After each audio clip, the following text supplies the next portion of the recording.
ఇక్కడ కూర్చున్న మనమంతా కూడా చాలా చాలా పెద్ద పెద్ద భక్తుల పేర్లు మనము పెట్టుకుంటూ ఉంటాం. మంచిదే, తప్పేం కాదు పేర్లు పెట్టుకోవడం. అయితే మనం తెలుసుకోవాల్సిన విషయం, మనం గ్రహించవలసిన సత్యం ఏంటంటే, ఈరోజు మనం ఏ పేరు కలిగి ఉన్నామో ఆ పేరుకు తగిన జీవితం జీవించడం మనము నేర్చుకోవాలి. ఈరోజు మనం ఆలోచించవలసిన ప్రశ్న ఏంటంటే, నేను చాలా మంచి భక్తుడి పేరు పెట్టుకున్నాను, ఆ భక్తుడు లాంటి నడవడిక నాలో ఉందా?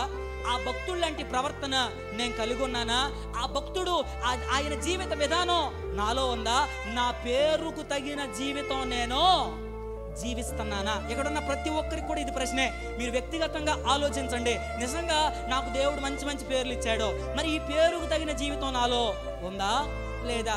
బయట మనమంతా కూడా లోకంలో ఏమని చెప్పుకుంటా ఉంటామంటే, అయ్యా మేము క్రైస్తవులము, మేము మారు మనసు పొంది బాప్తిజం తీసుకున్న వాళ్ళం, రక్షణ పొందిన వాళ్ళం, మేమంతా కూడా దేవుని బిడ్డలము అని చెప్తారు. అయితే ఈరోజు నా ప్రశ్న ఏంటంటే, నిజంగానే దేవుని బిడ్డలుగా మనం జీవించగలుగుతున్నామా? పెద్ద పెద్ద గొప్ప గొప్ప భక్తుల పేర్లు పెట్టుకోవడం గొప్ప కాదు, ఆ భక్తుని పేరు పెట్టుకున్న మనము ఆ పేరుకు తగిన జీవించడమే గొప్ప.